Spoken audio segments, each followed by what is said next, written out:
नमस्कार दोस्तों। स्वागत है आपका फेयर नाइट चैनल की कहानी में, जहां हर रात एक नई कहानी लेकर आती है जो दिल को छू जाती है और दिमाग को सोचने पर मजबूर कर देती है। कहानियां जो रात के सन्नाटे को और भी दिलचस्प बना देती हैं। तो चलिए कहानी का आगाज करते हैं, सिर्फ फेयर नाइट चैनल पर। हॉरर स्टोरी 13वां कमरा। स्थान दिल्ली 2025। नील एक स्मार्ट और अकेला सॉफ्टवेयर इंजीनियर था जो अभी अभी नोएडा में एक पुरानी बिल्डिंग के 13वें फ्लोर पर शिफ्ट हुआ था। बिल्डिंग हाईटेक थी, लेकिन कुछ फ्लोर खाली पड़े थे। सबने कहा, तेरा अपार्टमेंट कूल है, बस थोड़ा पुराना है, कोई रहता नहीं वहां। नील ने हंसते हुए कहा, कोई नहीं रहता तो बढ़िया है, शांति मिलेगी। लेकिन नील को नहीं पता था, शांति नहीं, वहां कुछ और उसका इंतजार कर रहा था। पहली रात। नील रात 1:13 पर उठा। दरवाजे के पास कोई खड़ा था। उसने पूछा, कौन है? कोई जवाब नहीं। लेकिन जब उसने मोबाइल उठाया और कैमरा ऑन किया, स्क्रीन पर कोई खड़ा था, सामने दरवाजे के पास। लेकिन असल जिंदगी में वहां कुछ नहीं था।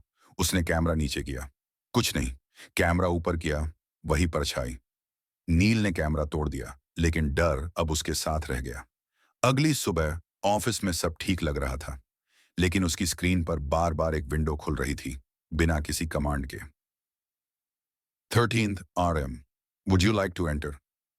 नील ने सोचा ये कोई वायरस है। उसने सिस्टम फॉर्मेट कर दिया। लेकिन अगली बार जब उसने माउस पकड़ा, वो खुद से हिलने लगा और स्क्रीन पर लिखा आया, आप पहले से ही हैं। पुरानी फाइल। रात को उसे बिल्डिंग की पुरानी सीसीटीवी फाइल मिली। 13वें फ्लोर का रिकॉर्ड। 2017 से पहले कोई फुटेज ही नहीं था। लेकिन एक अनलॉक्ड फोल्डर में उसे एक वीडियो मिली। एक औरत चीख रही थी। उसका मुंह नहीं दिख रहा था, पर उसकी आवाज साफ थी।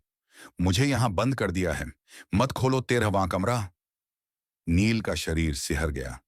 अब 13वां कमरा। नील के घर की बालकनी से एक दरवाजा दिखता था, जो किसी फ्लैट का नहीं था। वो बीच दीवार में अजीब सी जगह था। किसी ने उस दरवाजे पर कीलें ठोंकी थीं और लाल रंग से लिखा था, यहां आवाजें नहीं, आत्माएं रहती हैं।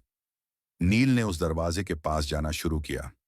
हर बार जब वो पास जाता, उसके कान में धीमी सी कान फाड़ू आवाज गूंजती, नील। अब नील को वो दरवाजा खोलने का ख्याल हर रात आता है। वो सपनों में उस कमरे में खुद को देखता है। उल्टे लटके शरीर, दीवारों पर नाखूनों से खरोंचे गए नाम और जमीन से उठती परछाइयां। और हर रात उसकी नींद के ठीक 13 मिनट बाद वो औरत फिर कहती है, नील, अब तेरा नंबर है। क्या वो दरवाजा असली है या बस उसकी दिमागी ख्वाहिश? क्या 13वां कमरा उसके अतीत से जुड़ा है या भविष्य से? अगर तू तैयार है और बाहर नहीं, नील अंदर जाएगा जहां कोई वापस नहीं आता। 13वां कमरा। भाग दो। दरवाजा खुल गया है। पिछली रात नील की आंखें फटी की फटी रह गई थीं। वो दरवाजा जो सालों से बंद था, अब आधा खुला था।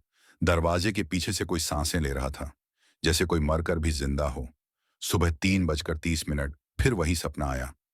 वो एक खाली कमरे में है, जहां दीवारों पर इंसानों की आवाजें घसीटी गई हैं।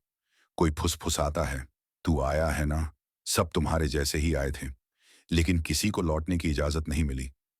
नील की गर्दन अकड़ गई। वो नींद में भी खुद को हिलते हुए देख रहा था। उसकी आंखें खुली और सामने शीशे में उसका अक्स नहीं था, बस एक चेहरा था जिसका मुंह सिल दिया गया था। इंसानों जैसी परछाइयां। अब बिल्डिंग के लोग नील से दूर भागने लगे थे। भेजे गए टेक्स्ट मैसेज खुद से डिलीट हो रहे थे। लोगों ने बताया, तेरे फ्लैट से रात को कोई औरत गाती है, वो जिंदा नहीं लगती। एक बच्चा बोला, मम्मी कहती हैं वहां एक अंकल रहते हैं जिनकी आंखें नहीं हैं, लेकिन वो मुझे देख लेते हैं। नील अब खुद को महसूस नहीं कर पा रहा था। शरीर उसका था, पर सोच किसी और की थी। दिशनवा कमरा अब खुल चुका है। एक रात वो दरवाजा पूरा खुल गया। कमरे में गया। कमरे में कुछ भी नहीं था, सिवाय एक कुर्सी और उस पर बैठे एक इंसान के, या शायद जो कभी इंसान था। उसका चेहरा पूरा जला हुआ, पर आंखें चमक रही थीं। उसने कहा, तू मुझे जानता नहीं, लेकिन मैंने तुझे बनाया है।